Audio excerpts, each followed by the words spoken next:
Hello friends, welcome you all at Indian Institute of Learning Life Saving Skills. Today we'll be discussing the most important topic which has its own importance even in emergency, clinical scenario and triaging. The most common investigation done is CBC. CBC or somebody write it CH, complete hemogram. CBC is complete blood count. Complete blood count.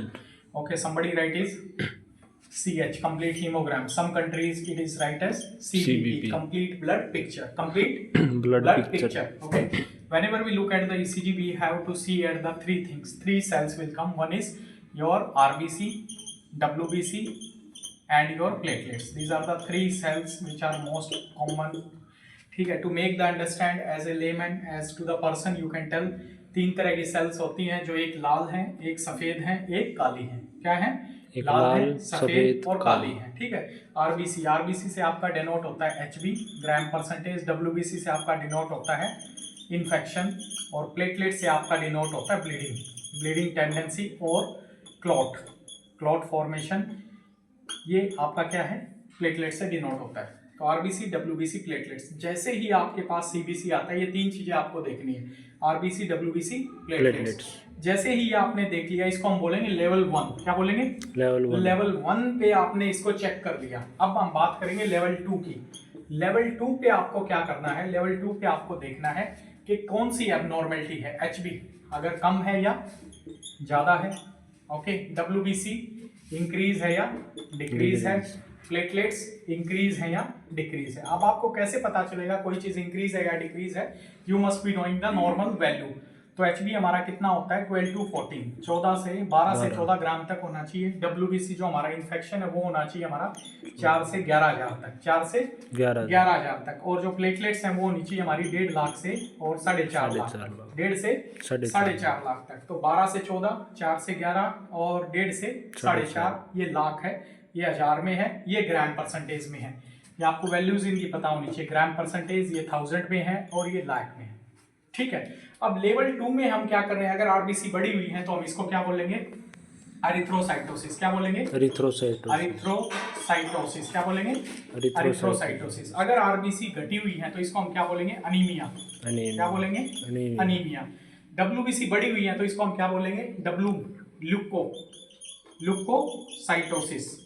Cytosis. Erythro का मतलब है red, leuco का मतलब है white, cyto का मतलब है cell, cytosis सिस का मतलब है इंक्रीज. वैसे ही एरिथ्रोसाइटोसिस. ठीक है. और प्लेटलेट्स का मतलब है थ्रोम्बोसाइटोसिस अगर इंक्रीज है तो, और डिक्रीज है तो थ्रोम्बोसाइटोपिनिया. क्या है? थ्रोम्बोसाइटोपिनिया यानी कम हो गई है. ल्यूकोसाइटोसिस और ल्यूकोपिनिया. अगर पीनिया वर्ड आ गया तो इसका मतलब कम है. साइटोसिस आ गया इसका मतलब ज्यादा है. Erythrocytosis, anaemia, leucocytosis, leucopenia, thrombocytosis, thrombocytopenia. Clear हो गया?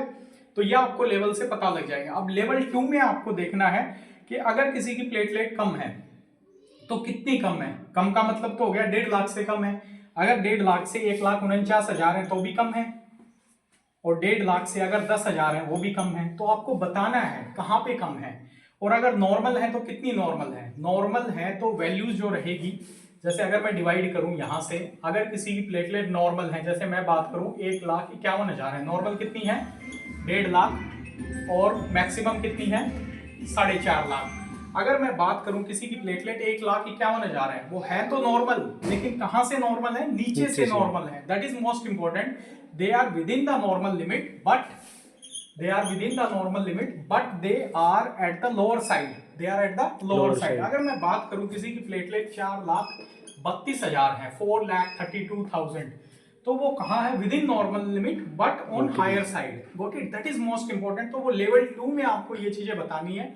ल्यूकोसाइटोसिस, ल्यूकोपिनिया, और किस तरफ वो नॉर्मल है. ये होगा मिडल पॉइंट. अगर किसी की 3.5 है तो ठीक है, मिड में है, ना ऊपर है ना ज्यादा है. तो ये मोस्ट इंपॉर्टेंट है. अगर मैं बात करूं किसी को एनीमिया है तो एनीमिया क्या हो गया?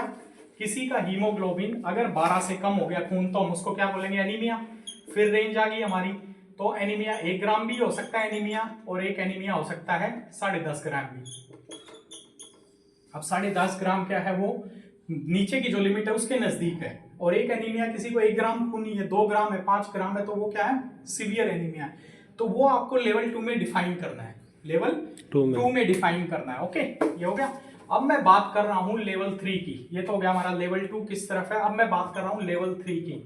लेवल 3 की इन्वेस्टिगेशन में क्या करना है, लेवल 3 की इन्वेस्टिगेशन में आपको कंपेयर करना है। क्या करना है, कंपेयर करना है कि अगर किसी का HB आज 12 ग्राम है और किसी का HB आज 8 ग्राम है, तो पहले का कितना था, पहले का कितना, यानी 2 दिन पहले का, 5 दिन पहले का, 10 दिन पहले का, महीने का, 6 महीने पहले का, ये 1 साल पहले कितना था। तो कंपेयर दैट रिपोर्ट। सपोज करो अगर किसी का 5 दिन पहले HB 12 था और आज 8 ग्राम है, तो it is a significantly less. क्या है, सिग्निफिकेंटली लेस है। अगर किसी की प्लेटलेट 3 दिन पहले 1.5 लाख थी, कितनी थी, या 1,21,000 थी, और 2 दिन के बाद वो रह गई है सिर्फ 1 लाख, सिर्फ रह गई है 12,000 या सिर्फ रह गई है 50,000, तो वो सिग्निफिकेंटली कम है कि 3 दिन के अंदर प्लेटलेट जो है वो 70,000 कम होगी। दैट इज सिग्निफिकेंटली कम। और अगर उसकी 5 दिन पहले भी 60,000 थी और आज 56,000 है, तो कोई डिफरेंस नहीं है, इतना लैब वैल्यूज में भी वेरिएशन आ जाता है, सिर्फ 4,000 का डिफरेंस है।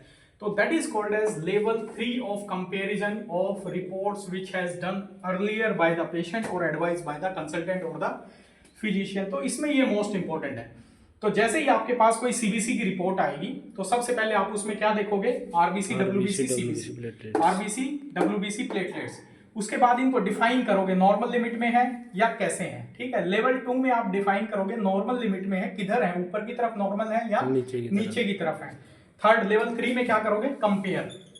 क्या करोगे, कंपेयर करोगे। एरिथ्रोसाइटोसिस है, एनीमिया है, ल्यूकोपिनिया है, थ्रोम्बोसाइटोसिस है और थ्रोम्बोसाइटोपिनिया है। उसके बाद डब्ल्यूबीसी में एक और चीज आपको देखनी है। डब्ल्यूबीसी में क्या देखना, अगर डब्ल्यूबीसी बढ़ी हुई है तो आपको देखना है, इसके अंदर 4 टाइप्स होते हैं, न्यूट्रोफिल, ठीक है, बेसोफिल, ठीक है, लिम्फोसाइट्स और इसिनोफिल। तो इसको हम बोलते हैं डिफरेंशियल काउंट। डिफरेंशियल काउंट मतलब ये 5 चीजें जो मिलके हैं ये बनाती है डब्ल्यूबीसी को। क्या बनाती है, डब्ल्यूबीसी को, न्यूट्रोफिल, बेसोफिल, लिम्फोसाइट्स और इसिनोफिल। तो ये आपको एग्जैक्टली आइडिया देंगी।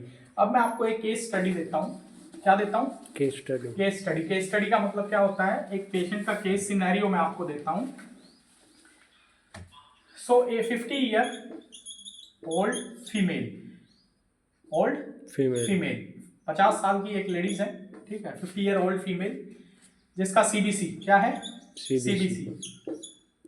अगर क्या क्या देखेंगे, आरबीसी यानी एचबी, ठीक है, और डब्ल्यूबीसी और प्लेटलेट काउंट, ठीक है, ठीक है। एचबी है 8 ग्राम परसेंटेज, डब्ल्यूबीसी है 3.2, प्लेटलेट्स हैं 80,000। तो तीनों सेल्स क्या है, नॉर्मल लिमिट है या क्या है, तीनों सेल डिक्रीज हैं, क्योंकि खून कितना होना चाहिए, 12 से 14, ये 4,000 से 11,000, ये 1.5 लाख से 4.5 लाख, ये भी कम है, ये भी कम है, ये भी कम है। तो इस कंडीशन को हम बोलेंगे पैनसाइटोपिनिया। क्या बोलेंगे, पैन का मतलब तीनों चीजें कम है, साइटोपिनिया, पैनसाइटोपिनिया। ओके, अगर एक चीज कम होती तो मोनोसाइटोपिनिया, अगर 2 चीज कम होती तो बाईसाइटोपिनिया, और ये तीनों कम है तो पैनसाइटोपिनिया। क्लियर हो गया। अब इसको कंपेयर करेंगे। कंपेयर मतलब ये तो हो गया लेवल 1 और लेवल 2 का हो गया, ठीक है। अब हम कंपेयर कर रहे हैं लेवल 3 में कि उसका 10 दिन पहले जो रिपोर्ट्स थी, 10 दिन पहले जो एचबी था वो था 8.2, टीएलसी जो थी वो 3.4 और प्लेटलेट्स जो थी वो 82,000 थी। तो पहले से कम हुई है, थोड़े से प्लस माइनस है, पर कोई सिग्निफिकेंट नहीं है। क्या नहीं है, सिग्निफिकेंट नहीं है। अगर यहीं पे आप देखें, अगर पहले का एचबी 10 होता, पहले की जो डब्ल्यूबीसी है वो 7,000 होती और पहले की प्लेटलेट 1.5 लाख होती या 1.8 लाख, तो it is a significant reduction. 10 से 8 हो गया, 7 से 3 हो गया और 1.5 से 80 हो गया। So this is how you have to compare the most important test जो एडवाइस होता है और पेशेंट लेके उसको घूमता रहता है, तो आपको उसको आइडेंटिफाई करना है उसमें कौन सी सेल्स में डिफॉर्मिटी है। So this is most important, most commonly done test for every investigation, right from आपका फीवर है, फीवर से लेके कितने ही बड़े इलनेस है, एवरीवेयर द सीबीसी पेशेंट के हाथ में रहता है, क्योंकि इजीली अवेलेबल है, चीप टेस्ट है, हर कोई सबसे पहले इसी को एडवाइस करता है। तो हमें इसको थोरोली इन्वेस्टिगेट, थोरोली इसको एग्जामिन, कंपेयर ये आना चाहिए। So thank you very much, keep connected with Indian institute of learning life saving skills for these health updates. Thank you.